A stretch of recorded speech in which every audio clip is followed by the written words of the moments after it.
The Michelle Troconis trial entered its 25th day today, with the prosecution calling its final witness Gloria Farber, the mother of Jennifer Dulos, who has been caring for the New Canaan woman's 5 children since she disappeared in May of 2019.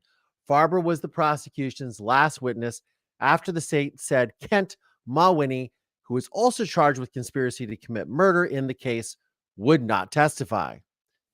The defense began to present its case today as well, with the judge saying that Fotis Dulos' farewell note will not be allowed as part of the evidence.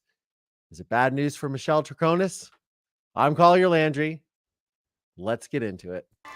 Testimony continued today in the most notorious criminal trial in... When I was 12 years old, my testimony sent my father to prison for murdering my mother. I decided at an early age that our trauma should not be what defines us. It's what we choose to do with it that does. I'm here to share my unique perspective on true crime, mental health, society, and popular culture, albeit with a slight sense of humor. I'm Collier Landry, and welcome to my show. Mover Nation, welcome wherever you may be and however you may be listening. Thanks for making me a part of your day. I'm Collier Landry. This is the show where I give you my unique perspective on true crime, mental health, society, and culture, and albeit with a slight sense of humor. A few ground rules here. Remember, I am not a psychologist. I am not a lawyer. I do not work in law enforcement. I am just a guy who has been through a lot of shit, as you have seen in the intro of today's show. And we have a lot to cover. A few housekeeping notes that I want to mention. Next Wednesday, a week from today, is my birthday. Just saying. February 28th. I will be doing a live show on that day as well. Cannot wait to see you all there. We will probably be going back to, and I apologize, we've had the last couple of days, we have had massive rainstorms in LA, and we had them 3 weeks prior. But they've been really, really bad, and it affected my internet, put everything, it's thrown my life into upheaval, and I'm sorry. And I thank God I don't live on the side of a hill, and there's no mudslide threats, but it is a major. Los Angeles is not built to have this much rain, straight up. And I know that other people live in other parts of the country, and they're like, "What is rain?" I grew up in Ohio. I know what rain is, but out here it affects everything from the driving to the buildings to. It. They cancel school because of rain out here. So I just want to let you guys know. But thank you for being patient with me. Thank you for joining again today. I greatly appreciate it. I'm excited. We are going to cover some Michelle Troconis stuff as her trial has, is coming to an end. Looks like it'll probably end. It was supposed to end March the 2nd, March 1st, March 2nd, but it looks like it's going to be kicked out a little bit because the judge is going to allow this whole thing with this contempt of court situation that's going on with her, because she, if you remember last week, she had her laptop open and had it open on a child, I believe it was a child custody letter or something, a court document that she was not allowed to have. She had open, and it was showing it to the gallery, not the jury, but the gallery. And it was one of Jennifer Dulos' friends who had seen it and reported it to the court and said, look, she's got this document open about custody with kids. She shouldn't even have this document. Her lawyer has assured the court that he had nothing to do with it. He did not give her the document. He doesn't know how it was even a part of what was going on. So, a lot to get into. So first of all, we have some new members. We have a new Patreon member, Mary Hathaway from Littleton, Colorado. Thank you for joining for the full year on Patreon at the mover level. Thank you so much for your contribution. All of your contributions help to keep this show, help do this show, keep the lights on. I appreciate it. Keep me dry, right? We also have 3 new YouTube members. Angela Blankenship joined our movers about 4 days ago. Deborah R.U. has also joined. The Deborah R.U. Thank you so much for joining at the mover level. And Football Mom, who rejoined a few days ago. Thank you all as well. By the way, this weekend, Sunday, the 25th, we have our live members only meet and greet. So there's Patreon supporters and YouTube members and we have our live patron only meet and greet that we do right here. It's not on YouTube. We do it through Google Meets, and it allows us to all interact and see everybody, and it's really a fun time. All the channel members meet up. I suggest, if you're a channel member, please look out for that. That will be at 3 p.m. Eastern time on Sunday, February 25th. So please check it out. Make sure to look into the comments. We will all meet. It'll be great. Also, just a heads up that we are starting a Discord server for this channel. So if you're not a Discord member, but you are a YouTube channel member or a Patreon supporter, you sign up for Discord, you use the link to join the server, and it'll automatically let you in at your membership level. We're starting up our AV club, which is going to be happening, where we're going to watch actual live episodes, live movies. I will screen my documentary there. I've been wanting to do this for a while with you guys, but it's very difficult to do stuff with YouTube because of copyright, etc. So we figured out a way to do it through Discord, and we're going to be able to do these live watch parties together. It's going to be a lot of fun. I'm very excited about it because I've wanted to do this for a long time, but you guys need to join Discord to be able to do it. It's totally free. You're a member on the channel. You're a member on the Patreon. It will give you all the access you need. It'll also be a great place to interact with other channel members. You guys are often interacting in the chat, but it gives you another place offline where you guys can all interact as well. Should be super fun. I'm excited. And it'll be a great way for all of us to communicate. If you are not familiar with Discord, check it out. It's a great product. You don't have to pay anything for it. So, Black Widower, thank you so much for the super sticker. I greatly appreciate it. Wow. Thank you. And I'm glad you could join us too. It's really late where you're at. And, but hopefully you'll be able to join us for our live member meet and greet, this weekend. Cause we're trying to keep it in this noon time for me here on the Pacific side of the United States. So we're trying to keep it where we can, where all of our international friends can join. So, hope you guys can make it.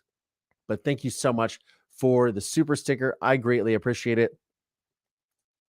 So the prosecution rests its case in the Michelle Troconis trial. And now we are into the defense.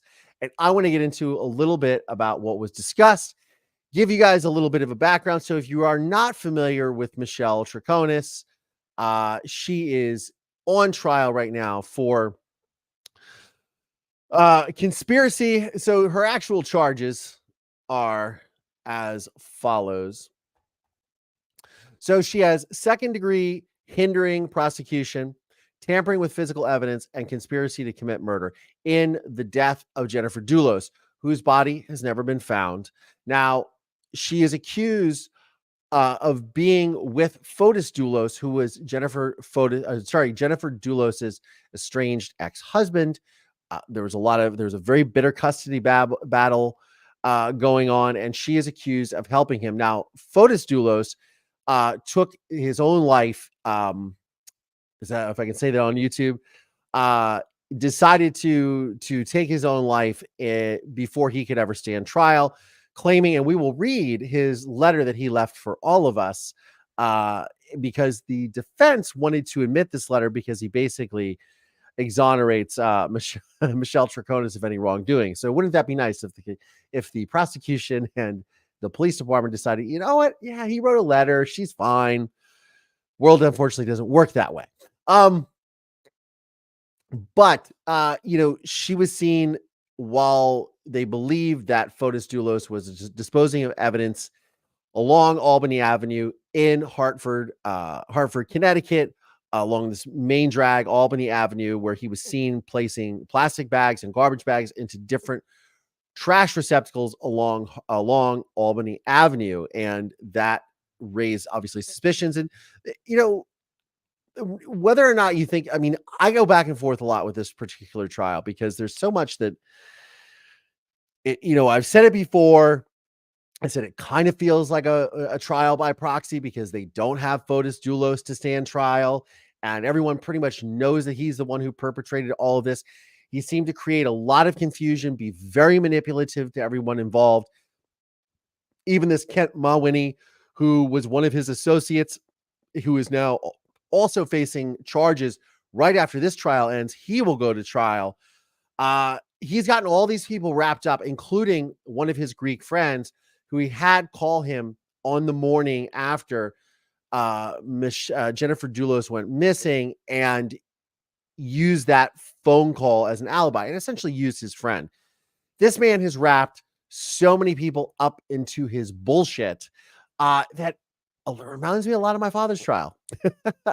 This creation of alibis, this creation of just ways that they've been spinning the facts. He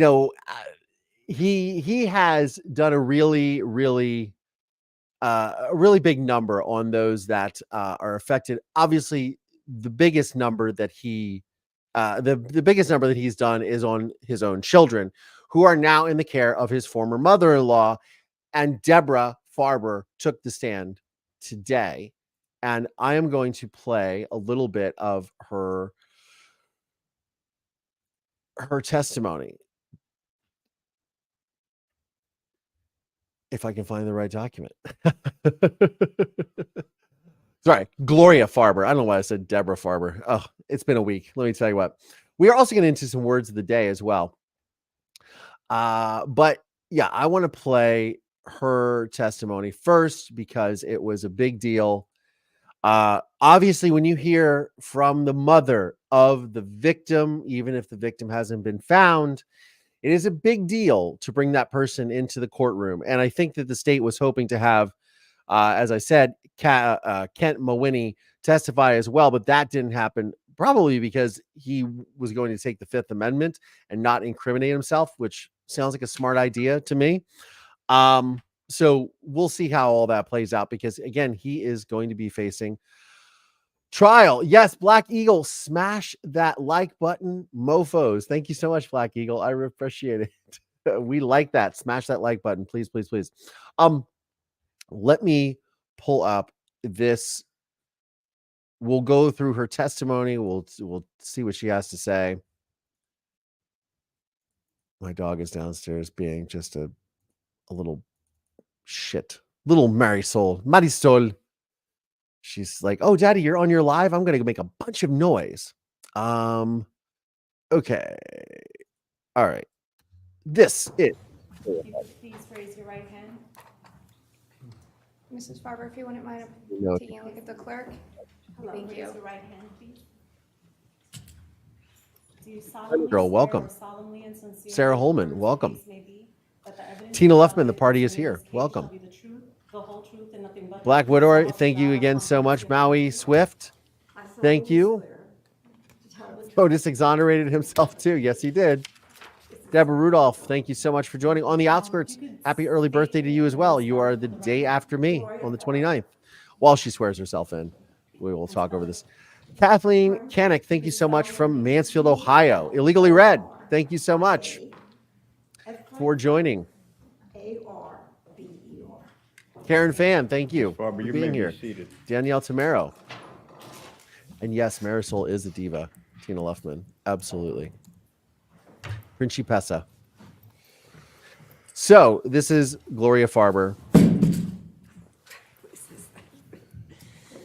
Good morning, Mrs. Farber. How are Good you? morning. Fine, thank you. Mrs. Farber, may I call you Gloria? Yes, please. Okay, thank you.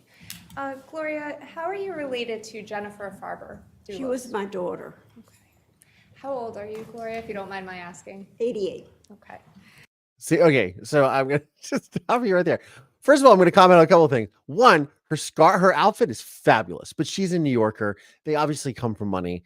She knows how to put herself together. She looks fabulous. I'm just gonna say that. I mean, this is it. And she's 88. 88 on the stand, caring for these these 5 kids, my bad. 5 kids. Obviously, the nanny is still involved in their lives as well, so that's great. Yeah, she looks fabulous, right, guys? Like, we should all be so lucky. I tell you guys some of my boxing stories at the gym sometimes, where I box with guys who are like 80 years old and they're like walking around. The guy's got a shirt that says 80 is the new 20, and I'm very fascinated as I progress into another year. As of next Wednesday, I enter a new year of my life. I think about that stuff a lot, like how you take care of yourself and how we are all so lucky to be able to be walking around and how just health and science is just a miracle to me. I'm into all of it. I think it's fascinating. I should do a YouTube channel about that because I really have a massive interest in health and wellness. Absolutely. But yes, yeah, the scarf, the cashmere blue. I love it. I mean, she looks fabulous. Cat loves Catskills. Thank you so much for the super sticker. Let's hear from Gloria Farber. And where do you live? I live in New York City. When was your daughter's Jennifer Farber? Yes. Okay, when was Jennifer born? She was born September 27th, 1968. How many children did Jennifer have? 5. Wait, did she say September 27th? Because that would be a day before my mother's birthday. My mother was born on September 28th. I think that's what she said. And what are their names? Petros, Theodore, Oh. Christian, Constantine, and Noel. How old was Jennifer? I'd also in like to May of think that 2019. My mother would 50. look this good at that age. Now, in the time before May 24th, 2019, did you see your daughter often? Yes. Did you speak to her often? Yes. Did you see your grandchildren often? Yes. Aw. Now, on May 24th of 2019, did you have plans to see Jennifer? Yes, I did. What were those plans? Well, she was going to meet us at my apartment Is that in the city? in the city, in New York City. And were the children coming as well? Yes, they were. And did the children show up at your apartment that day? Yes, they did. Who brought them? Lauren Almeida. Now, was Jennifer supposed to come to your apartment to meet you and the children there? Yes. Did Jennifer show up at your apartment that day? No. So obviously she didn't show up at the apartment because she disappeared into thin air. It's a miracle. She just vanished. Obviously we all know, and I'm making light of it, but we all know, we believe we know what happened to her, which really sucks. Again, I'm going to get into the letter, the death letter that Fotis Dulos, that the defense was trying to bring into evidence in the trial. But yeah, this woman, I mean, again, bringing her into court. So as a victim, as someone who's a survivor, who's someone who witnessed a murder happen, bringing somebody like this in who is very well composed, this is a great thing for for a prosecution if they are trying to ring true if they are trying to send a message to the jury. This is a great way to do it.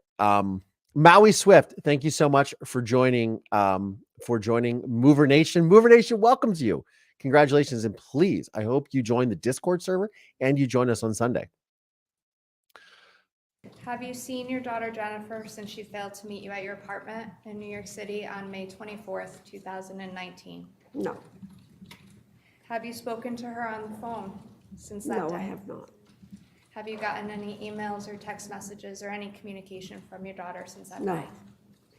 I'm sorry, you have to speak up. Gloria. No. Okay, thank you. And You would Jennifer's think you could 5 adjust her children, microphone. when was the oldest one born? April 20th, 2006. By 4 minutes, because they're twins. So the oldest one is Aw. Petros. So there was 4 minutes apart So- between Petros and Theodore. So the oldest by 4 minutes. Yes. Okay. In 2006? Yes. Between 2006 and 2019, did Jennifer ever miss one of her children's birthdays? Never. And the children celebrate their name days, right, under the Greek culture? Yes, they did. Did Jennifer ever miss a name day between 2006 and 2019? Yes. Was she always there for them? Pardon?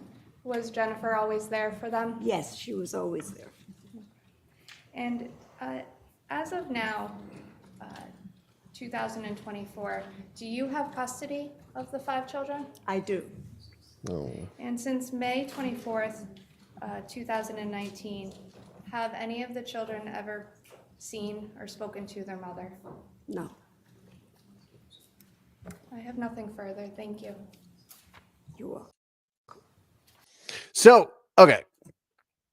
Obviously not riveting testimony other than the fact that she has not heard from her daughter since the day she disappeared, and since what we all believe is the day that Fotis Dulos took the life of his wife in the garage of their home, of her home. And yeah, terrible, terrible, terrible. And of course, he's not here to answer for any of his bullshit that he's put everyone through. Again, it reminds me a lot of my father, even though my father did not take his life.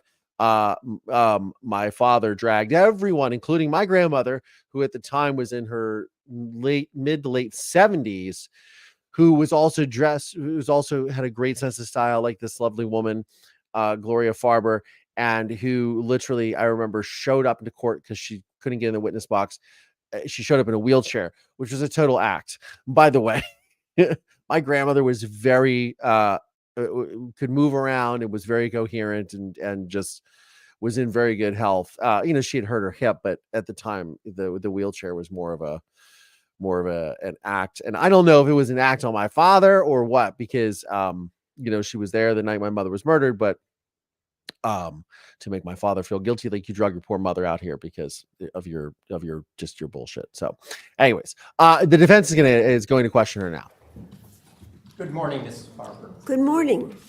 I just have a few questions for you, if I may. Can you hear me okay? I do.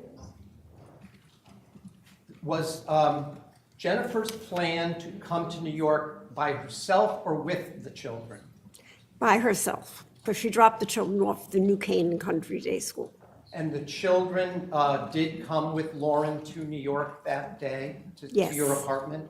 Yes. Were they there at about 12 or 1 in the afternoon? I'd say about 12:01, yes. Did you reach out by telephone to Jennifer the day before she came to New York? Objection. Ground. Outside the scope, Your Honor. It is outside of the scope. Well, it's a preliminary to the plans of her coming to New York, Your Honor. Well, the objection is sustained, but you can continue with the line of questioning. Did you make plans with Jennifer to have her come to New York the next day? Did she share that with you? Yes, she did. Did she mention she was first going to a doctor's appointment that morning? Objection, Your Honor. Well, the court allowed the question concerning plans, and so this is a follow-up on plans. Overruled. Do you remember the question, ma'am? Did she have plans to visit a doctor? Before she came to your apartment? Yes. Do you remember if it was a Dr. Geronimus that she was going to see that morning? Yes. And did you, as part of your making plans with her, did you try to call her the day before to confirm those plans in the afternoon? Objection, Your Honor. Well, now the line of questioning goes from what was the plan to did you try to confirm the plans? And so This judge is great, by the court way. is going to sustain the objection.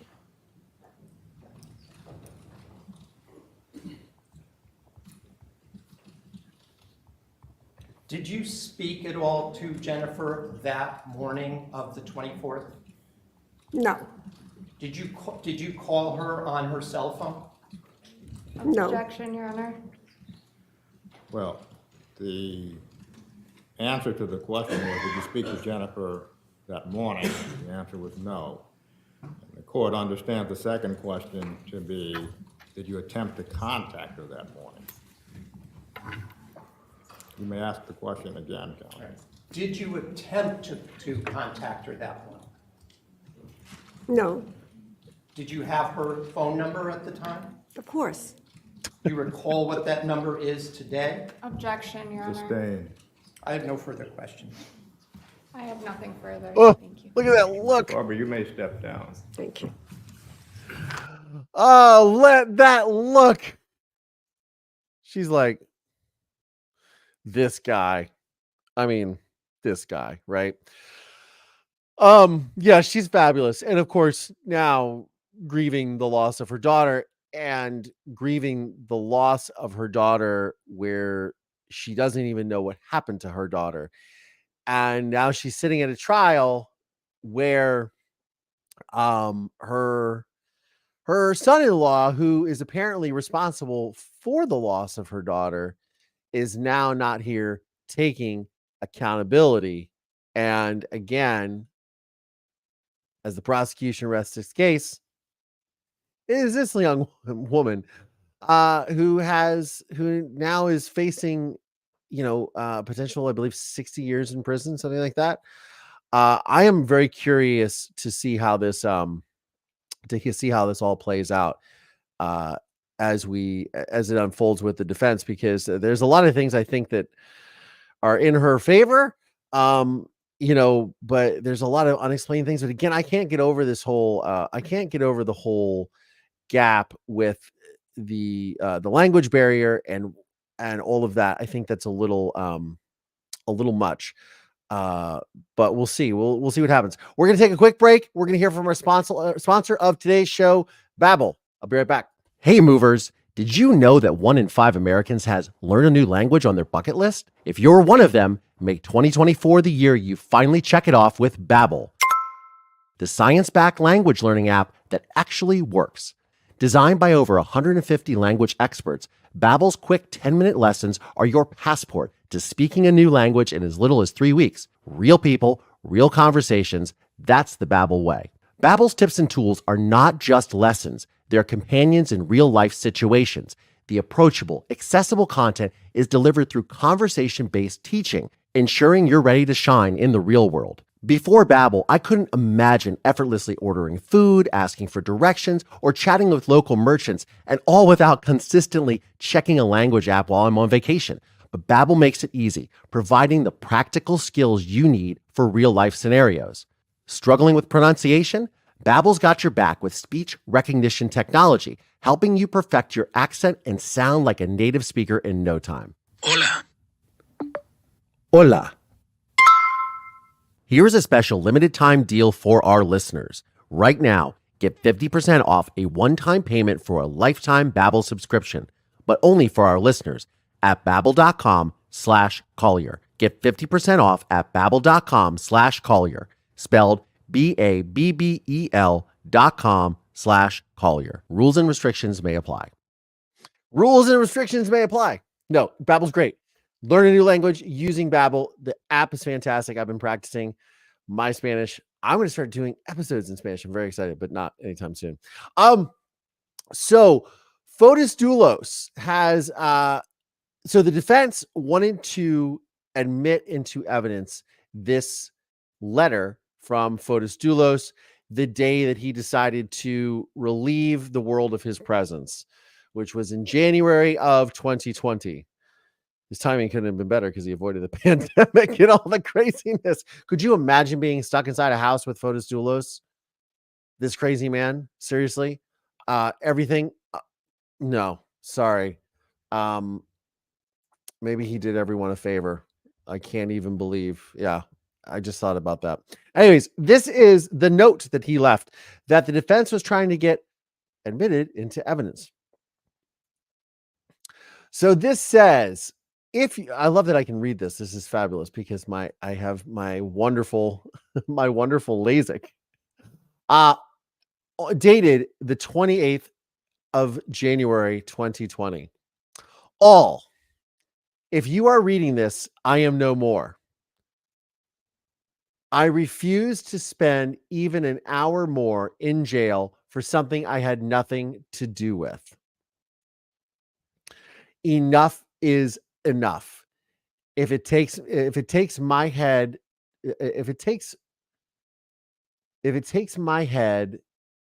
to end this, so be it. I want it to be known that Michelle Troconis had nothing to do with Jennifer's disappearance, and neither did Kent Mawhinney. I asked the state to let them free of any such accusations. I don't know what that says. I can't read that wet writing. I think the state. I also asked the state to stop harassing my friends. Andrezi Tuzrador, and Ann Curry. They are honorable people. Please let my children know that I love them. I would do anything to be with them. But unfortunately, we all have our limits. The state will not rest until I rot in jail. My attorney can explain what happened with the bags on Albany Avenue. Everything else is a story fabricated by the law enforcement. I want to thank all my family and friends that stood by me through this difficult time. Above all, Anna Curry, I am so far sorry for letting you down and not continuing the fight. Fotis. Oy vey. If anything deserves an oy vey. My wave on Discord. Oh, you guys are all joining the Discord. That's fabulous. Thank you so much. It will be a great time. And it'll be a great place for me to communicate with you guys, because part of the problem is with YouTube, we can't, I have to do a post on the community section. Some of you don't see it. If you're on Discord, you'll get notifications, probably a lot better. I'll be able to communicate with you. Like today, I had to push the live a couple hours later because I had to find some stuff so I could, present to you guys, do a little extra work. Life gets in the way. Rainstorms happen in Los Angeles and cause havoc and upheaval everywhere. Madness, I say. No, in all seriousness, thank you so much. And I'm very excited because we're going to have a great time. Everyone take a sip of your drink. Yes. Tina Luffman will be able to put her bingo cards on Discord, maybe.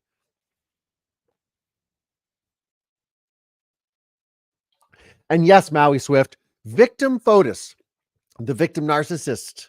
Absolutely. It really is kind of challenging. Maybe I'll do a video where I dive into him. I don't really know. I really don't know how much is out there of his stuff to even look at. He definitely does not sound like a very nice person. I think we can all agree on that. But yeah, I wonder how bad he was. I wonder how bad he was to deal with in real life. I'm sure pretty awful. When you rope people in, there was something that I believe it might be this Kent Mowini. Somebody found evidence on their property, and you guys can correct me in the chat if you like, because I'm not 100% on this. I know that there was something I'm not exactly sure what it was, but it took me back to my father's business partner on the day before my mother's body was discovered in the house that I found the photos of. His business partner found concrete that was dumped on his property in like a really remote section, like down by a ravine, and reported it to police. Like, bro, the timing, right? Which matched the concrete that was from the house that my father had buried my mother's body in. So there's like these little like synchronicities in this case that were brought to my attention just by reading through everything. I thought, yeah, this is interesting. This is a kind of a parallel to my own story in a lot of ways.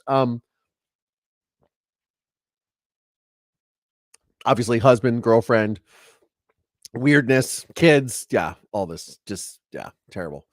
But yeah, it is very, very interesting to see the parallels between both stories for sure. Come on, there we go. All right.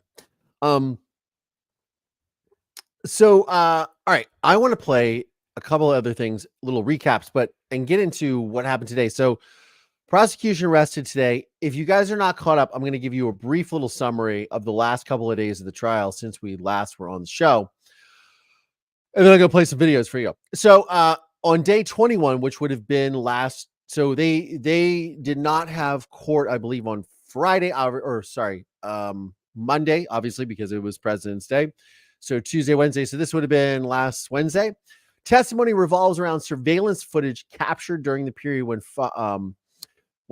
Jennifer Farber Dulos disappeared. Investigators assert the cameras that recorded Fotis Dulos leaving a red Toyota Tacoma for cleaning at Avon Car Wash on May the 29th, 2019, 5 days after allegedly using it to travel to New Canaan to commit the crime and then returning to Farmington. Notably, the truck belonged to Dulos' employee, Pavel Gumini, taken without his knowledge. Now, there's also, he did know he had it, but again, he didn't know he took it to get it detailed. According to Troconis' arrest warrant, she trailed Dulos in another vehicle as he drove the Tacoma to the car wash. During the trial, the jury was presented with surveillance footage from New Canaan on the morning of Jennifer Farber Dulos's disappearance. The footage captured someone on a bike passing by, and a few hours later, a black SUV was seen coming from the opposite direction. Investigators contend that the SUV was Dulos traveling to and from Farber Dulos's residence. There's also this whole situation with Fotis Dulos's bike that he had as a kid, and this particular bike they were trying to find is like it's a Tour de France bike. I mean, like it's an old bike. Why he would be hanging on to it, who knows? Day 22, witnesses provided testimony regarding surveillance footage during the period when Jennifer Farber Dulos disappeared, with a focus on the ongoing Dulos child custody case. Dulos' neighbor Garrison Hudkins shared that Dulos informed him of Jennifer Farber Dulos' disappearance and inquired about the duration he retained his surveillance recordings. Subsequently, Dulos asked to view the footage. Now, interestingly enough, this sounds like a whole other really tragic circumstance surrounding a husband, a girlfriend, and a wife and children. And that is the case of, why is his name escaping me? He is a horrible, horrible person rotting in a Colorado prison. Why is your name escaping me? Colorado. Chris Watts. Thank you. Chris Watts. Nobody put in the, this reminds me a little bit of Chris Watts, because Chris Watts had inquired, his neighbors had surveillance footage that they showed to the cops, because he had said, oh, I left in my truck and blah, blah, blah, and obviously was busted by neighbors' surveillance footage. So again, this is something that is a big deal. And I will play some of this surveillance footage for you guys, because, and these houses, by the way, are absolutely stunning. I looked up the 4 Jefferson Crossing. Zillow estimate is $2.9 million. That is the house where the smoke was seen billowing out of the chimney. And Michelle Troconis, and they were playing this, and there was an all-day sort of, they could see on the surveillance footage the smoke coming out, law enforcement. And this is what they're asserting, that they believe that Michelle Troconis was assisting Fotis Dulos in burning remnants that had to do with the murder of Jennifer Dulos. So this is an interesting sort of thing, but I mean, this house is absolutely gorgeous, and people have all these worlds and these wonderful things that they're doing, and they just decide to do really horrific things, and it's insane to me. The other house, which is 80 Mountain Spring Road, again, another beautiful. Let me share this little. If you guys have not seen these houses, it's wild. Let me tell you.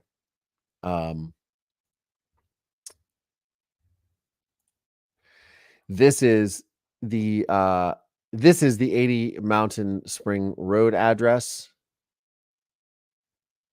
I mean, these houses are just like, look at that ivy in the back. Are you kidding me? That's just ridiculous. If that house was in Los Angeles, that would be a lot of money. With all that space. Wow. That's just beautiful. Unbelievable. Unbelievable. That is not the fireplace that is in question, though. The other residence that was in question is where the smoke was seen billowing out, is this 4 Jefferson Crossing. And that is the house. This was the chimney, I believe, that is on the surveillance footage that has the smoke coming out of it, that they are alluding was them destroying evidence. Dulos and Fotis Dulos and Michelle Troconis. Whew. Zillow, thank you so much to our other sponsor, Zillow, for participating in the show. Just absolute craziness. Let me pull up these some of this testimony. So this is pulled from yesterday's hearing. Almost over. Overnight, she went from a possible witness to a person of interest in the case of a missing mom of 5 from New Canaan. The girlfriend in the middle of a bitter and brutal divorce battle. Stuff you were throwing out, we have. And it's all Jennifer. It belongs to Jennifer. Do you understand? Turned high-profile murder investigation. Guys, what happened to Jennifer Michelle? We're taking you inside the trial of Michelle Troconis. And thanks for joining us once again for Inside the Trial. So this is so they were playing the interrogation videos in so Michelle Troconis was interrogated In the twice. case, who Sorry, 3 was- times. And they are playing this in court over the last several days, which I was going to get to. This is the 3rd interview, and they played this, and then the law enforcement talked about it a little bit. In that interview room, John Kimball will be back on the stand today. We'll dig into this lengthy interview and talk about some of the takeaways coming up. Detective Kimball also walked the jury through surveillance video from May 24, 2019, the day Jennifer Dulos disappeared. It showed multiple trips that afternoon to and from 80 Mountain Spring Road, a property Dulos had for sale, and 4 Jefferson Crossing, the home he and Troconis lived in. We saw both the Jeep Cherokee and the Chevy Suburban in those videos. Both vehicles Troconis eventually admitted to driving that day. Some evidence that we hadn't seen before or heard about until Friday also came up in court. Video of smoke coming from the left chimney of the Jefferson Crossing home that same afternoon on May 24th. Prosecutors allege the times the smoke is seen coming from the chimney line up with trips Troconis made to the home. Her attorney told reporters fires in that fireplace were a regular occurrence. And the defendant is no longer allowed to use her laptop in the courtroom. This after the state claims Troconis had part of a sealed Always a laptop at the crux of these things, right? custody evaluation report up on her screen in the view of the court gallery and pool camera. A judge called for a contempt hearing, and he said that'll happen after the defense rests at the earliest. Let's bring in NBC Connecticut's Kevin Geist once again, live for us outside Stamford Superior Court. Kevin, let's start with that 3rd interview Michelle Troconis gave to police. We know that it is more than 3 hours long. So what has the jury learned so far in this interview from what they've seen? Shannon, good morning. Well, this 3rd interview was done a few months after the first 2 interviews, and this is the interview that police investigators allege Troconis changed the most details in her story or added some new details that they had not heard in prior interviews. Some of those inconsistencies include no interaction with Fotis Dulos the morning Jennifer disappeared, and Fotis Dulos' cell phone being in his office all morning, and the fact she answered a call on Fotis' cell phone with Kent Mawhinney present. For the afternoon on May 24th, she also notes in the interview a joke she said Fotis or Pavel Gumieni made about when Pavel arrived to 80 Mountain Spring and saw Troconis and Dulos standing up against the Tacoma. She told investigators one of the men said, quote, "I didn't see anything or we weren't doing anything." According to her arrest warrant, investigators say Troconis appeared to say Gumieni's arrival interrupted her and Dulos from engaging in sex alongside the passenger side of the Tacoma. She also spoke about the presence of a bicycle in the garage of the property and the presence of Pavel Gumieni's Toyota Tacoma. This 3rd interview is the first time investigators are hearing about those details from Troconis. Right from the start of the interview, investigators pressed Troconis that they do not believe she's being truthful with them and that they have information to prove it, and tell her this is her chance to clear things up. The way it looks now is you may be looking like you're more adult than you actually are. So we're trying to give you an opportunity to kind of explain what's going on and put things in perspective and context.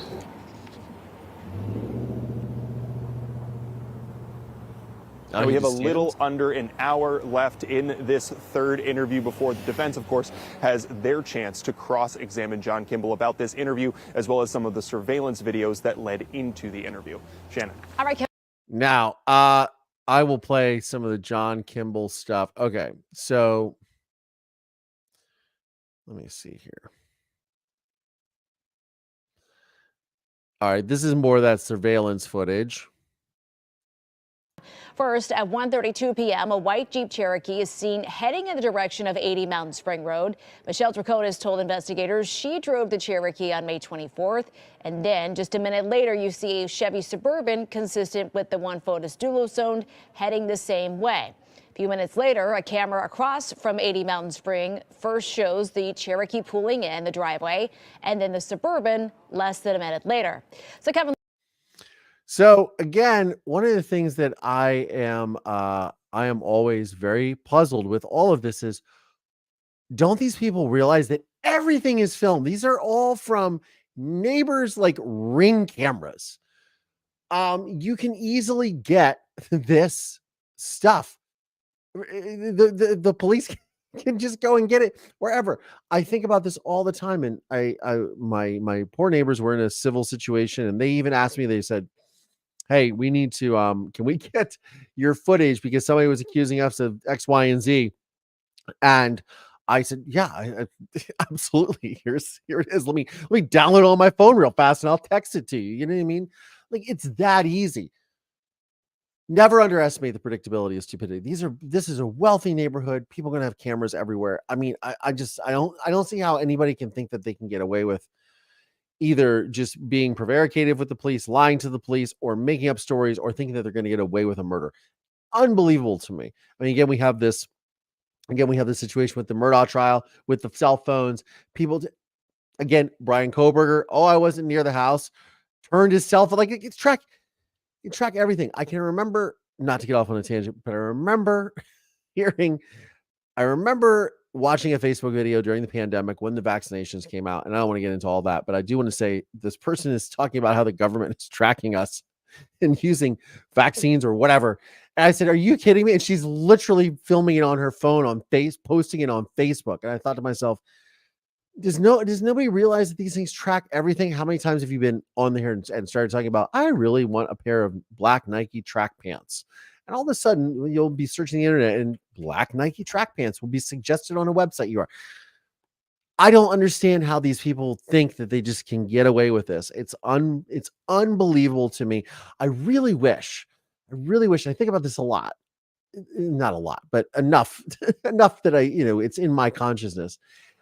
Is if there were cell phones during the time when my father had committed the murder of my mother, and he was tracked in a way like smartphones, there were cell phones at that time, but like smartphones, iPhones, what would his trail be everywhere? It would be like the Reese's Pieces through the forest and ET. It'd be insane. It's mind blowing to me that people just think they can get away with this and lie to police. But one of the things that's interesting about some of this footage that we're going to play is that Michelle Troconis was obviously interrogated on three separate occasions by police. I don't know why. Oh, Sharita Hall, thank you so much, Sharita Hall. I did respond to you, and I hope you got the email. Thank you so much for your concern. We're back. Here we are, Mover Nation. Yeah. I'm sure my father was glad there wasn't cell phones. I can't even imagine what trail of evidence. I mean, I ran into someone when I was home in Ohio a few years back, and they saw my father getting biscuits on the morning that he was driving my mother's body, they believe, to Erie, Pennsylvania, where he buried her, because he had a bunch of like equipment in the back of his truck, and he stopped because my father liked those cinnamon raisin biscuits from Arby's, and that Arby's is still there, I believe. And he stopped at that Arby's and got his little cinnamon raisin biscuits, and somebody saw him with all the shit in the back of his truck. There you go. Never underestimate the predictability of stupidity. Mover Nation, we will never understand why people do what they do, but we just kind of move on. Hey, it's not you, it's them, right? Talk about that over an hour time gap between when the Tacoma arrives at 80 Mountain Spring Road and then those other two vehicles get there as well. If Fotis Dulos was driving the Tacoma, did we have any idea how he ended up back at Jefferson Crossing to pick up the Suburban and then drive back to 80 Mountain Spring Road? So I want to get to like the actual, okay, this is what I want. I want my smoking chimney. Okay. About until now. Kimball also testified about surveillance video showing Ford Jefferson Crossing. There you go. That is literally a Ring camera right there at the That's somebody's doorbell camera right there. And look how crystal clear that is.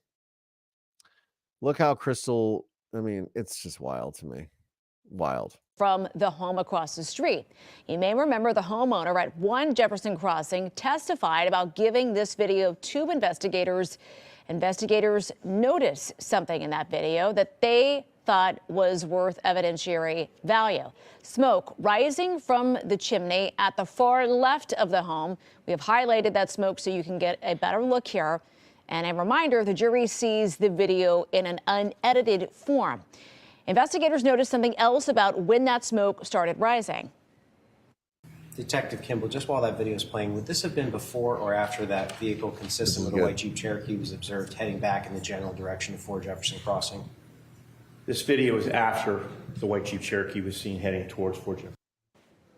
At 3:25 p.m., Kimball pointed out in the video more smoke was coming from the chimney of 4 Jefferson Crossing.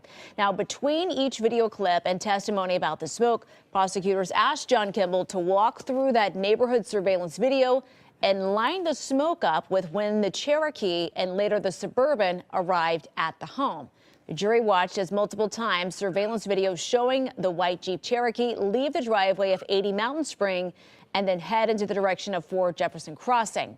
And then video on Eli Road near Jefferson Crossing showed the Jeep heading back toward the Mountain Spring property. At one point, the jury sees a Suburban leave 80 Mountain Spring shortly after 4 p.m. They see it go past the Eli Road camera toward Jefferson Crossing. Then it heads back to 80 Mountain Spring Road. Cat loves Catskills. Of course, they have really good ring cameras in that neighborhood. They got the money to buy the really good ring cameras. They're not getting like the gift with purchase ring camera. They're getting like the high-end HD 4K ring camera with 10-bit color. They're not messing around. But I mean, look, this is, I mean, sucks if you're a criminal, but works if you're not. Kimball tells the jury in her third interview, Michelle Troconis told investigators she took the Chevy Suburban at some point that day. Pavel Gumini testified that during the shuffling back and forth of those vehicles around 5 p.m., that Michelle was in the Cherokee first and then the Suburban. There now appears to be smoke coming out of the east chimney before Jefferson Crossing at 6:42 p.m. Incidentally, during your first 2 interviews with the defendant, did she ever indicate to you whether or not anyone had lit in a fire at 4 Jefferson Crossing on May 24th? She did not know. Now, the smoke continues on the surveillance video through the next image captured at 7:02 p.m.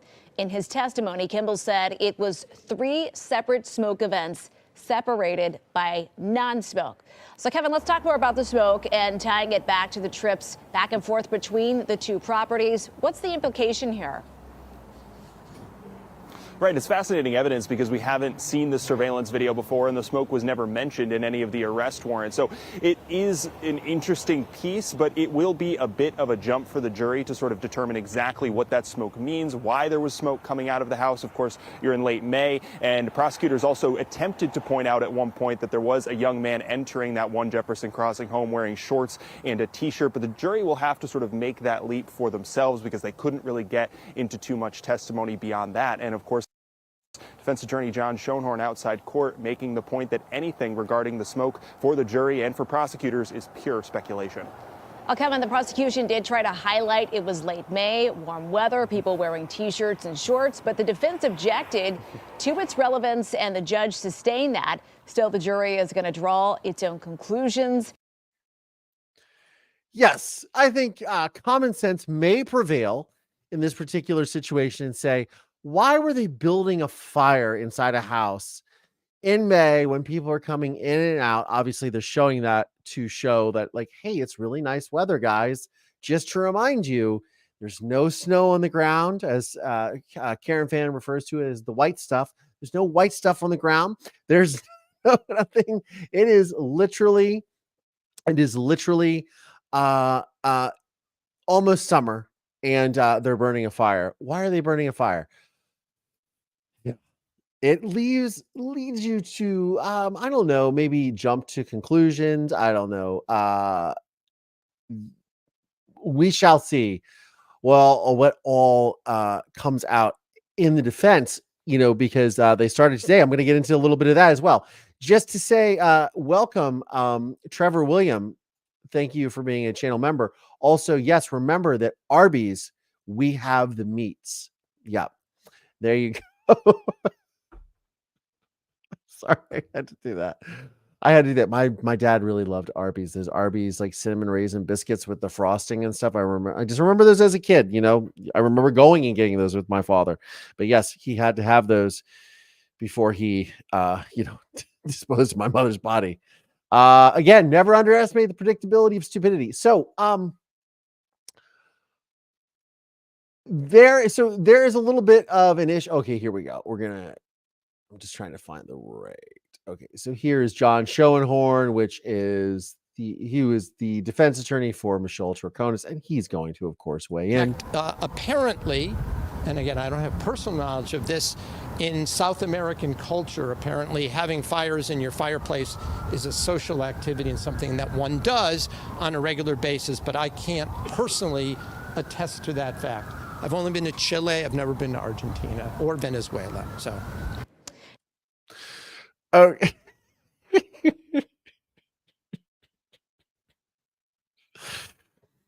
Yes, it's just like the English make themselves a cup of tea.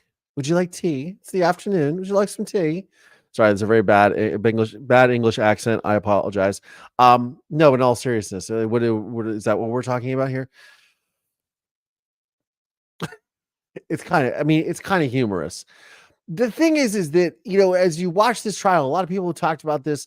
There's so much like hearsay that is keep coming into the evidence and keep coming into the trial that the judges are sort of allowing it. And it's working for like both sides of the court, right? It's working for both the prosecution and the defense. This case is all over the place. It's so much so that to me that it's very confusing. Like when I'm going back and I'm reading all this stuff, I'm getting very confused. It's like trying to keep the facts straight, also trying to understand how they've built this particular case against the against Michelle Troconis, how they do this without the victim's body, how they do this without the obvious perpetrator, Fotis Dulos. I mean, it's very, very interesting. One of the things that, and I do not know this, so I was literally thinking about it earlier today. One of the things that that often the prosecutors will often do and defense attorneys will do is they bring in character witnesses to establish the character of the defendant or the credibility of a witness, right? And I remember this was a big part of the Murdaugh trial that a lot of people talked about. Now, apparently, some people said that the financial crimes the defense allowed wanted admitted as evidence. I don't know how that doesn't make a lot of sense to me, but I know that a lot of people said that one of the ways that that the prosecution achieved a guilty verdict against Alec Murdaugh in his double murder trial was the fact that they were able to admit this evidence of his financial crimes to show his character, right? Well, if he's deceived people and he's stolen all this money from clients that are in the worst way possible, and he's willing to do that, then clearly he's a monster, right? If they could easily take the life of his wife and son, right? Now, people have said, no, the defense admitted that or whatever. But my point in saying all this is what I find very interesting in this particular trial is I have yet to see someone come in as a character witness. Now, we are going to get to that in the defense because they did have two people on the witness stand today, or three. But one of the things that I was very, there doesn't seem to be a lot of like character witnesses right now. I know Michelle Troconis is from Venezuela. She's like a Venezuelan heiress or something, or high society member there. I mean, Venezuela is, has a lot of issues. Chavez family, anyone. But big oil country and but can't feed people too. Problem. But obviously she's connected to Argentinian culture. Maybe perhaps that's why her lawyer brings that up. I don't know. But I would be very interested to see like where are the character witnesses to support, because I don't think I think people have come to talk about Fotis Dulos, and I'm going to play these videos in a second. we're getting into it. By the way, it's 6:30. We've been on for an hour. We're just going to keep going if that's okay with you guys. I'll just keep talking because I can suck the oxygen out of a room if I need to. Ian Zev, that's because the defendant hasn't quote hasn't opened the door to character evidence, says Ian Zev. Ian Zev, what is that jersey you have on there? Good point. Good point. Yeah, I don't know if they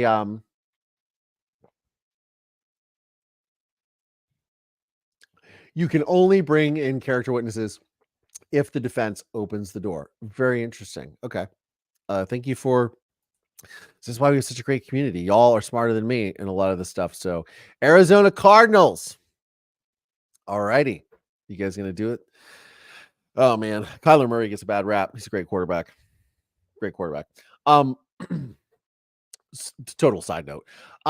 So there were a couple of witnesses. So the prosecution rested on the testimony of Gloria Farber, the mother of Jennifer Dulos, who's currently taking care of the 5 children who have no mother and father, and with the assistance of the nanny that worked for the family as well. I cannot remember her name right off the top of my head.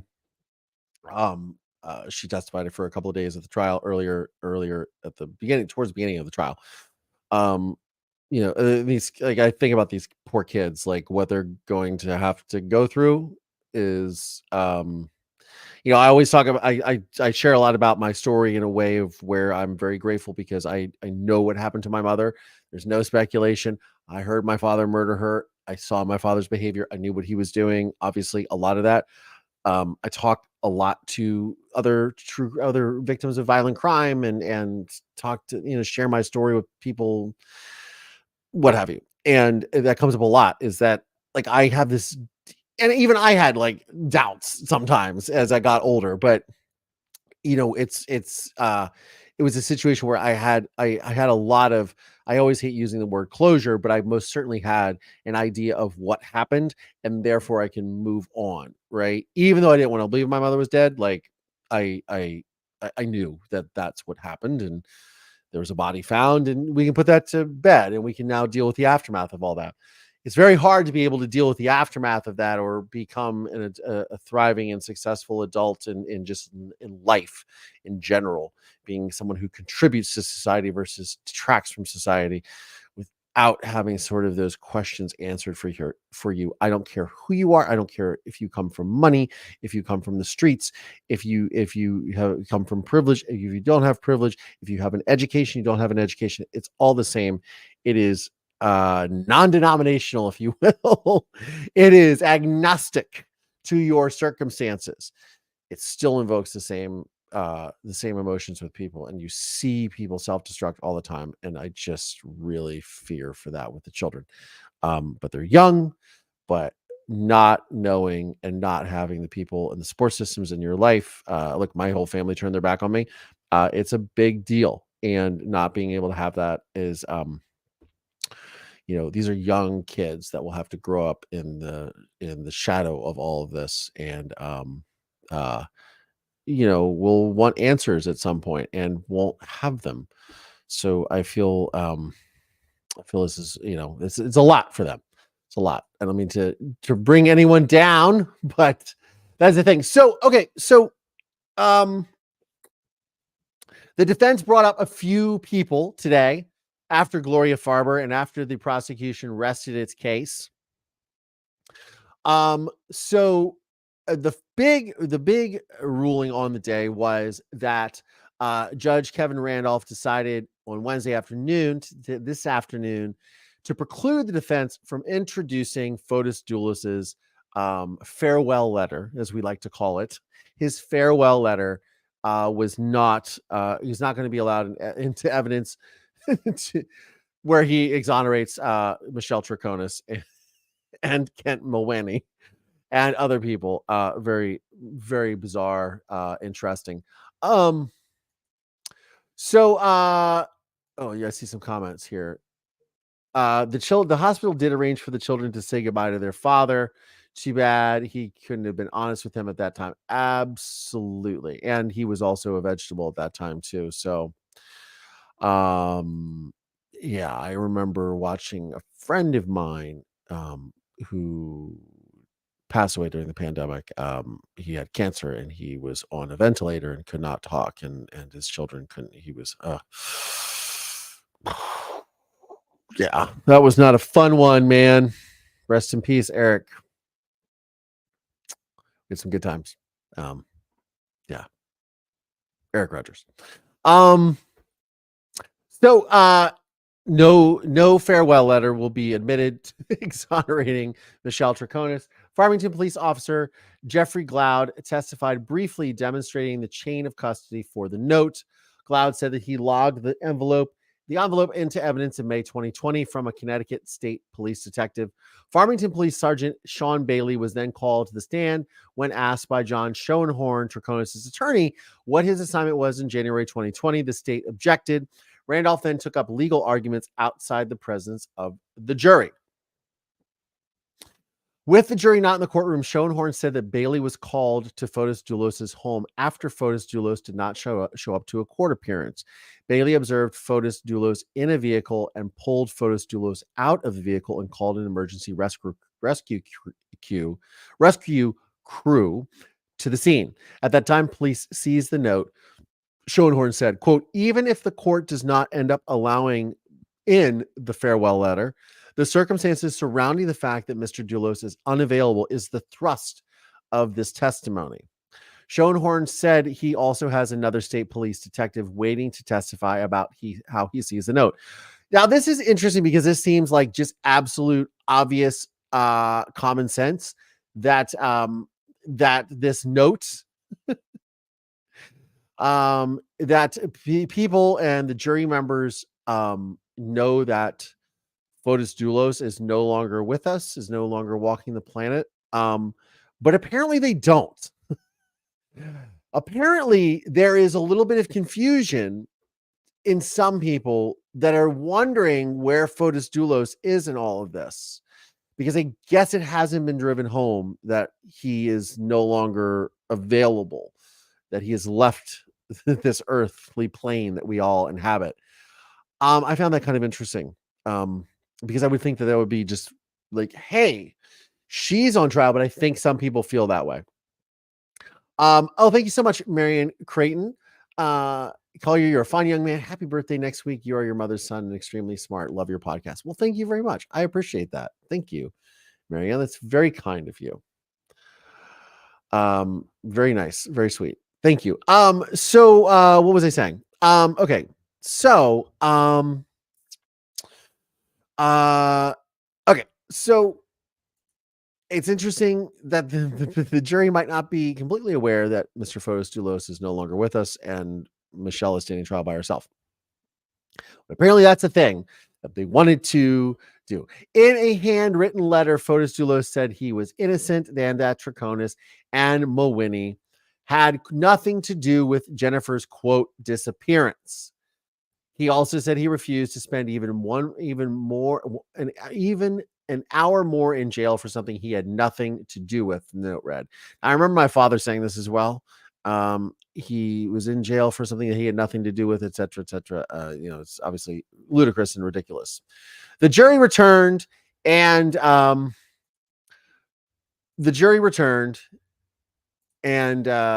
Schoenhorn introduced Fotis Dulos' death certificate.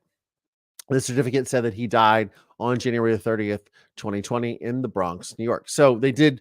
Now the jury knows that he is no longer with us by producing the death certificate, which I watched him. I watched Mr. Schoenhorn fumble around in court with the scanner. It was kind of funny, actually, to scan the death certificate very poorly. And then that's how the day closed, really, pretty much. But so a few things. So there are some people who came, who were brought by the defense to talk about events that happened after the disappearance of Jennifer Dulos. So one of the quotes was, Michelle Troconis was happy day after Jennifer Dulos was reported missing, hairstylist says. Cheryl Breyer, an Avon hairstylist, took the stand. She said Troconis was her customer since 2018. Breyer testified that she colored Troconis' hair on May the 25th, 2019. John Schoenhorn, Troconis' defense attorney, asked Breyer what his client's demeanor was like on that day. She said, Michelle is always happy. She is just a positive person, she said. I've never seen her mad or anything like that. Breyer also noted that there was nothing unusual about Troconis' behavior that day. Well, I guess this is our character witnesses then. Ian Zev, this is our character witnesses. Breyer also noted there was nothing unusual about Troconis' behavior that day. She said she was happy, she added.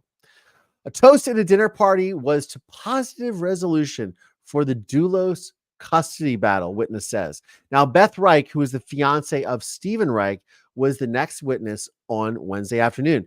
She testified that she met Fotis and Jennifer Dulos in November of 2014, and she said her interactions with Jennifer Dulos were always warm and friendly and welcoming. And we are going to play a little bit of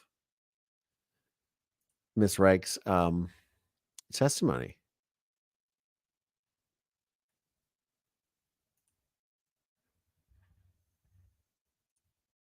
Did you know Fotis Dulos in 2000? Well, did you know Fotis Dulos when he was alive? Yes. Could you tell us how you met him? I met both Jennifer and Fotis Dulos in November of 2014 when I went to the offices at Fort Jefferson Crossing, the Ford Group. Who was living there at that time?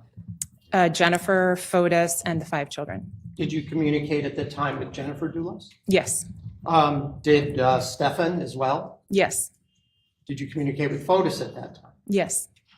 Well, how would you describe your interaction with Jennifer Dulos during that time? Object, Your Honor. How would you describe your interaction with Jennifer Dulos at that time? Okay. Ground.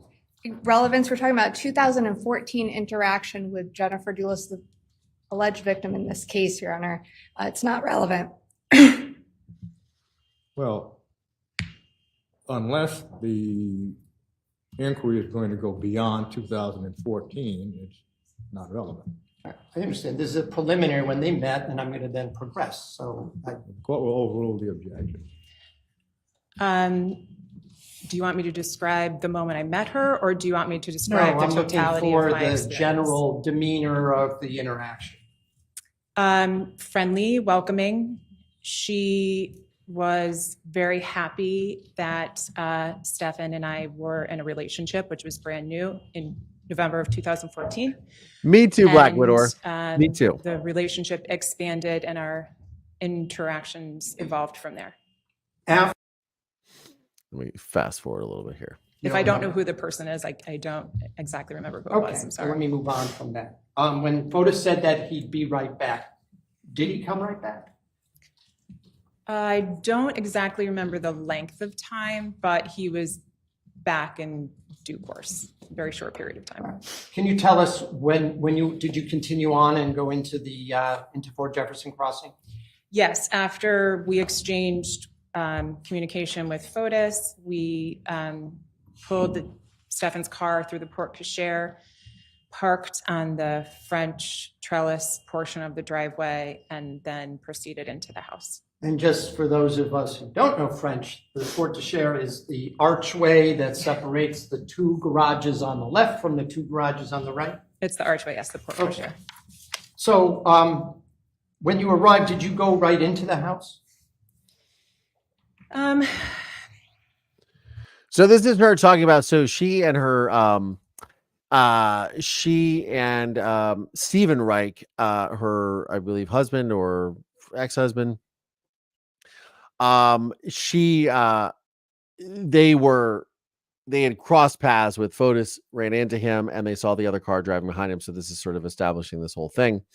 And she's going to get into the toast that was at the, this was on the May the 23rd was when their actual event was. And Michelle didn't have that in her inventory at the time, I don't believe. Back this up a little bit. To the kitchen, so it was kind of like pathway from the kitchen to the TV room area. And then there were also some in the offices upstairs. And I imagine they were probably heavy. So she was probably a little flustered, and that might have been what I heard through the window. Is the reason you were looking at these rugs at that time? Yes, I actually have 3 of those types of rugs in my house, but they're cream and silver. And Michelle didn't have that in her inventory at the time, I don't believe. But yes, and I believe there are a couple more. All right. Were there any toasts that evening? Yes. Could you just describe that?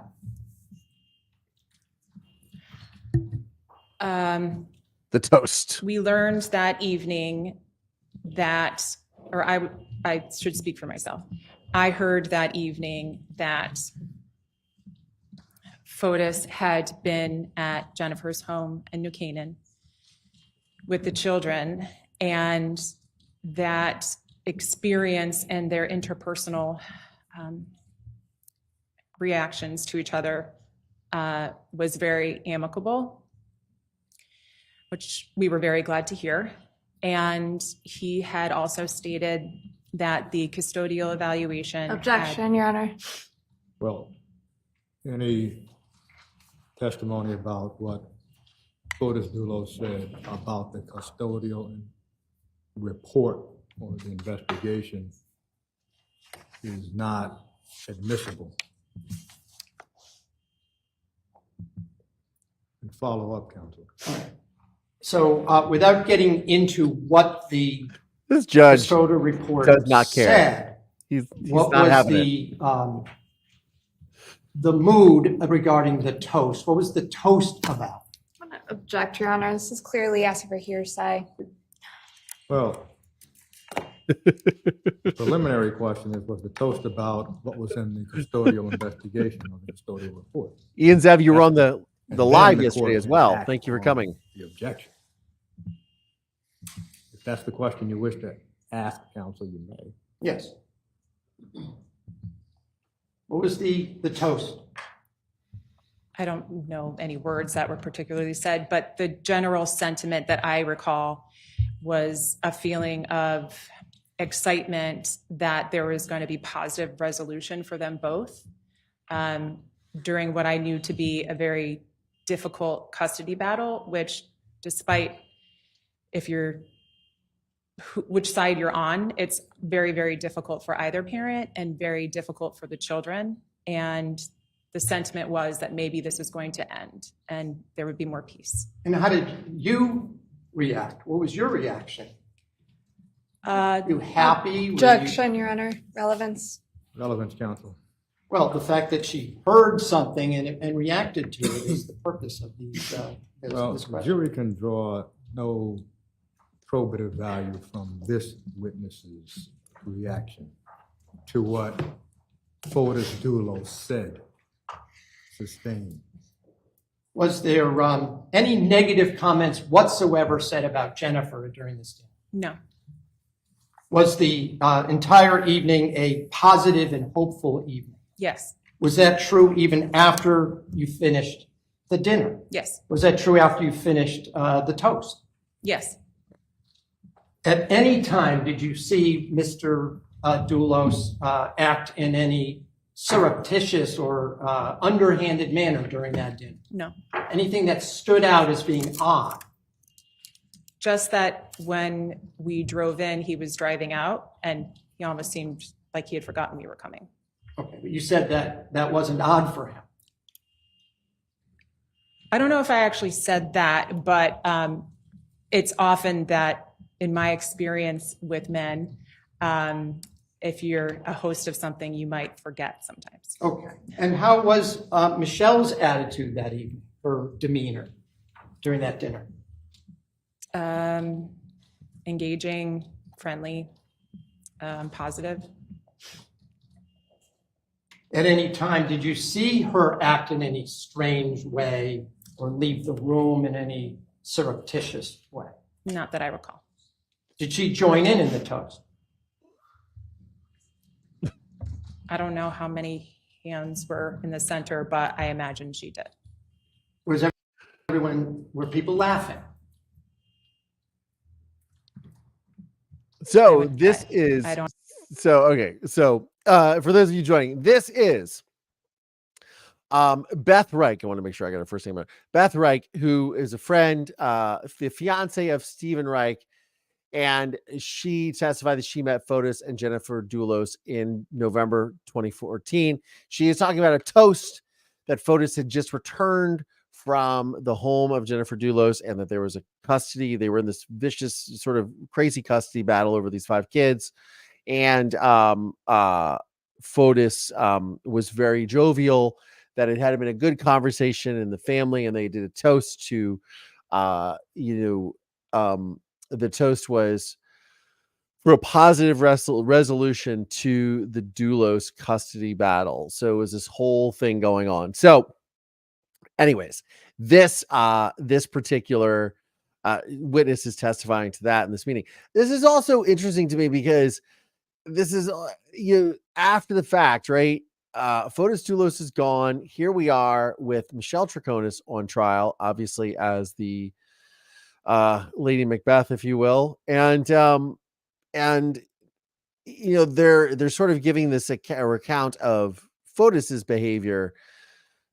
Again, this whole, I mean, we are 25 days into this trial, and there was some really convoluted DNA evidence last week that I spoke about, or a week and a half ago, that I in my last video about Troconis, and just how confusing it is and how confusing it can be for the jurors, but also just this whole case just seems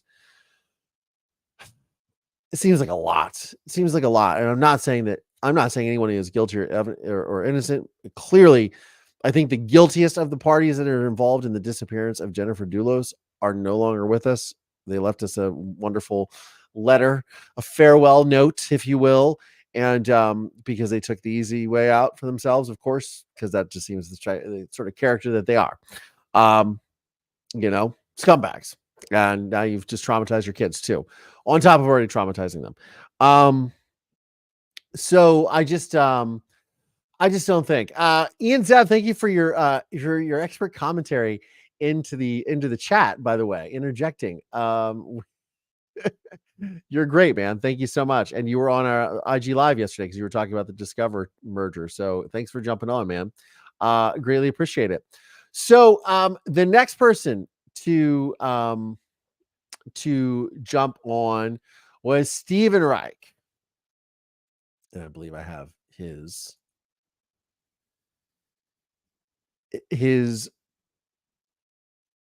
okay. This is Stephen Reich, I believe. Was there anything unusual about her demeanor at the time? No. Even looking back in hindsight? No. So that weekend, that was Memorial Day weekend, at some point, you learned that Jennifer was missing. Mm-hmm. And at any point in time that weekend, did Michelle or Fotis come to the ski club? Or maybe this is the ski club guy. My bad. There's a lot of characters that have jumped in. All right, let me give you a little bit of summary here. I think this is actually the real estate agent. So Fotis Dulos was habitually late. A real estate agent says, before Stephen Reich left the stand, he testified how he strives to be punctual while Fotis Dulos had a habit of being late. Manning asked Reich if it would surprise him that Fotis Dulos was told to show up somewhere at 4:30 p.m., but got there an hour earlier. He said, yes, it would. Earlier in the trial, longtime Dulos nanny Lauren Almeida recalled that Fotis Dulos had arrived an hour early to Jennifer Dulos' home in New Canaan for a supervised visitation on May the 22nd, 2019. Almeida thought this was unusual since he was notoriously late to the events. Sydney Strader, a former parenting advisor and licensed social worker, corroborated this in the trial, saying that Jennifer Dulos told her that her estranged husband had arrived early to the visit. Almeida said Fotis Dulos eventually pulled out of the driveway and parked on Wells Lane until Strader arrived.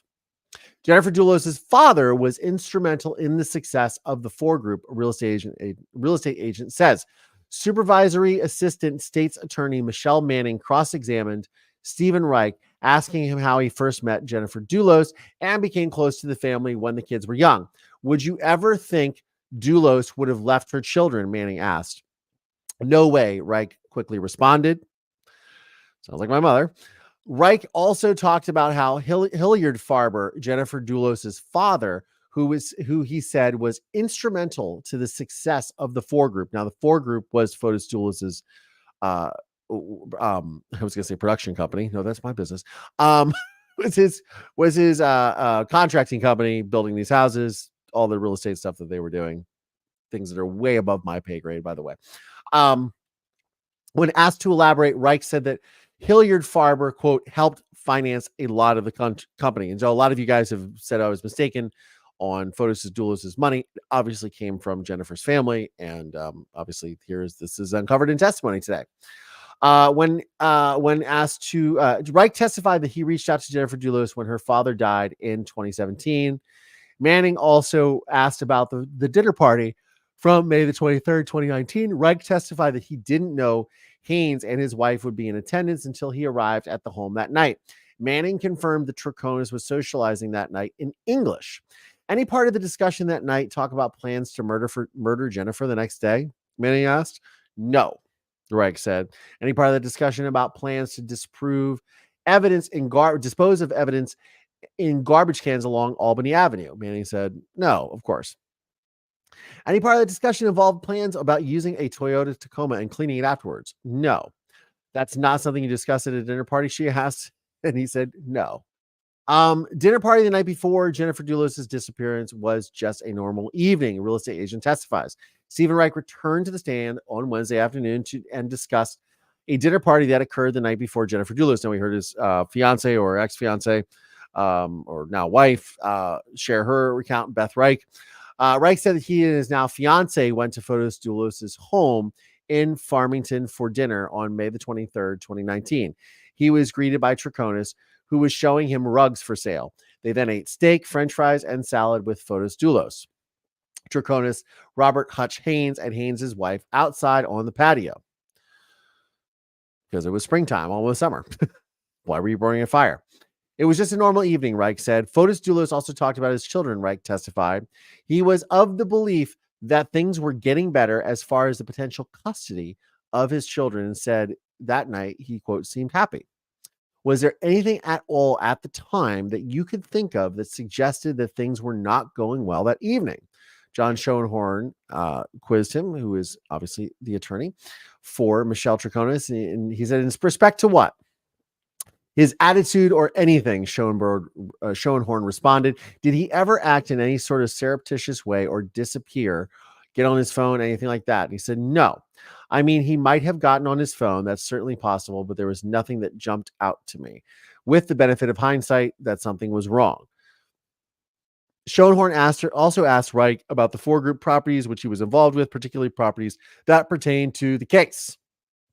He first asked Reich about 585 Deercliff Road in Avon, which Reich said that he sold within the past 2 years. Before the home was sold, Reich said that it was in significant disarray. He said that Fotis Dulos' mother had died in the home, and after that, he kind of let the place go. Quote, in all honesty, it was a teardown anyway, he said. The house more than likely would be purchased and then be demolished, and a new home would be constructed in place of that property. The property itself, spanning more than 4 acres, had sweeping views of the Farmington Valley and was stunning and beautiful, he said. In 2019, Reich was also the listing agent on the 80 Mountain Spring Road property in Farmington. The Four Group purchased the home and the company reconstructed it and expanded the original house. Construction had been completed for the property by May of 2019, and the house was being marketed and shown at the time. Troconis told police that Fotis Dulos called her to 80 Mountain Spring Road on May the 24th to clean the home. Now, this is the day that they're saying that all this occurred, right? Reich said that he continued to socialize with Fotis Dulos after he stopped working for the company. He also recalled meeting Troconis and when she moved into the house and called his interactions with her always positive and friendly. Reich recalled Fotis Dulos talking about the status of his custody dispute with Jennifer Dulos in April or May of 2019. But Fotis was positive. So tomorrow, John Schoenhorn, they ran out of witnesses today, is going to bring a psychologist to testify And he commented on, so one of the other things that John Schoenhorn presented earlier in the day, along with the farewell letter, was a motion to a motion for a judgment of acquittal of the case against Michelle Troconis, which of course that was denied. And he said, a quote, "Although I disagree with the ruling, it is still my position that the state has not proven Michelle's guilt on any of these charges beyond a reasonable doubt. It's not even clear whether they can prove exactly what Fotis Dulos did, although I'm convinced he certainly did something nefarious." Schoenhorn said the defense will be putting on more witnesses for the rest of the week, including a few police officers. He anticipates Elizabeth Luftus, a psychologist specializing in human memory and the cognitive processing of information, will testify on Thursday if there are no issues with her flight. This is the thing that I find really interesting, because this is what the defense is laying down. It was laying down in place of all of this for their defense. And when you watch the interrogation tapes of Michelle Troconis, there are 3 days she was interrogated by police. I don't know why she didn't have a translator. Obviously, she spoke English. She understands English. She is Venezuelan, and speaks Spanish. It's a different type of Spanish than they speak in Spain. That's Castilian. Here in California, it's mostly Mexican Spanish, and the rest of Latin America speaks, like a sort of a mix in my experience in dealing with many Latin people. But the way that the language is used, and you can check out our sponsor video sponsor Babbel if you have any questions on this. But no, in all seriousness, the way that certain things are cognated and verbs that we use in English can get very confusing to someone who speaks Spanish, and vice versa. I have a lot of issues cognating verbs. It's like the biggest thing you got to learn with the language is how to cognate the verbs, right? So when I was listening to her have these discussions with police, she does a really good job, in my opinion, of understanding what's being presented to her. But I don't know why she didn't just say, "I need a translator. I would rather hear this in my native tongue." I would. I started thinking about this today. If I was, I watched the Navalny documentary, I'm thinking about being in Russia and being interrogated. Not that they would ever give you anything, allow you to have a translator to begin with, because they're not even interested in the truth over there. But this is another topic for another day. But my point is, if I was being interrogated in a foreign country, I wouldn't try to speak Spanish to interrogators. I would want to have somebody translate it to English so I can communicate my native tongue. I find it very odd. And there's this behavior that is discussed in court. One of the investigators is pressing, and they have this strategy when they are asking Michelle Troconis questions in the interrogation of, they were trying to upset her and get an emotional response from her. So they were insinuating that Fotis Dulos was having a relationship with another woman to try to get a rise out of her, to try to get a reaction. Because they said when she gets angry, she tells us the truth. I talk about this a lot, and I am not, like, as I say to all of you, I am not a lawyer. I am not a psychologist. I do not work in law enforcement. I am just a guy who's been through a lot of shit. Let me tell you something. The cops can lie to you. They can straight up lie to you, because what they are there to do is to get probable cause. That's what they want to do, and they want to get the truth. Always have a lawyer present. Always, they can lie to you. They can't do it in court. But when they're trying to get you, I've been arrested a couple of times. I kept my mouth shut, you know what I mean? Because they try to get all kinds of things out of you. And you can find yourself in a lot of hot water. Why she wouldn't want to have somebody be there to translate this for her? You are implicated in the disappearance of a mother of 5 that is potentially murdered. I think it's a massive lapse in judgment. And I think that's why she's here. It's wild. It's wild. I'm going to play a video. Yeah, absolutely. Cops can lie. Prosecutors can't. You can't lie in court. Cops can't lie in court. But when they're trying to get you, and and I know this because one of my dear friends is very high up in law enforcement in this country. And he's like, the cops can lie to you. He's like, I do it. because you're trying to get evidence and you're trying to, you can say, hey, we'll make a deal for you. Just tell us. Like, they don't have the authority to get a deal for you. Oh, just tell us what happened and we'll go easy on you. That's just bullshit. Oh, so-and-so in the other room, they spilled the beans about the paper towels, Michelle. So why don't you tell us about, I mean, it's really, again, if anyone can take anything from this, like, don't talk to the cops. Keep your mouth shut. Get a lawyer, get a translator. At Collier, no self-snitching. Yeah, it's I'm a widow of a husband who of 35 years who was murdered, and the mayor of our city covered it up as an accident. I'm so sorry, Lori Pettiford. That is terrible. Have a great night, Sharita Hall. I'm almost done. I want to play something for you guys. Speaking of what I just said, in the same vein, apropos to my comments. Quick little 18-second video. This is Michelle Troconis. In the interrogation.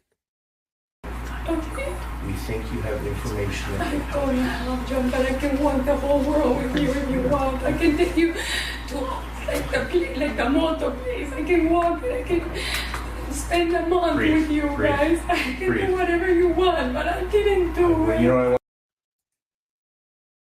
I didn't do it. There's a lot to think about with that. I didn't do it. I want to say thank you to all my channel members and all my channel subscribers. Please remember, guys, this weekend, Sunday, February 25th, is our live in-person, in the person over Google Meet.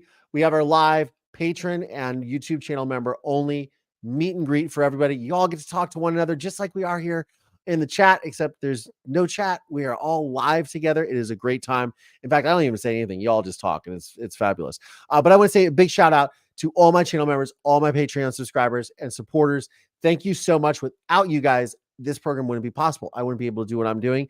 Thank you so much. You help keep the lights on. You help keep a roof over my head and content being created, and I greatly appreciate it. We if you guys have the link for the Discord link to join, which is not there. This is the link in the chat to join our Discord server, which we have. It will be for members and non-members. So your different levels of access. So there will be a general access, which will have updates on the channel, which will have the live sessions coming up, links to any videos that are coming out, et cetera, a little preview on any news that's coming out. But then all of the members links where you guys can all interact together as channel members and on your member levels are all there as well. And we will be doing Collier's AV Club watch parties where we get to watch. First thing we're going to watch is my documentary. We're all going to sit and watch it together. It's going to be a lot of fun. Look for that coming in March, guys. Coming in March, a Murder in Mansfield live screening on Discord with me, talking you through the whole situation and how it was made, sharing my pearls of wisdom. Mover Nation, please, if you wouldn't mind, on your way out, please click the like. Please click the subscribe if you are, and if you are considering becoming a channel member, I would greatly appreciate it. And we will see you on the live meet and greet this weekend on Sunday, February 25th. My birthday, next Wednesday, February 28th. Please come out. We will have a live on that day as well. We'll just be doing the normal thing, working here. But I appreciate all of you.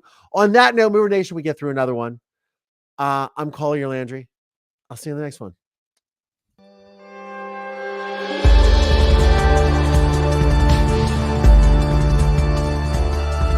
This podcast is made possible by support from listeners just like you. For exclusive content around this podcast, please consider supporting me via Patreon by going to collierlandry.com/support. Please subscribe via Apple Podcasts or wherever you get your podcasts from, and please leave us a 5-star review.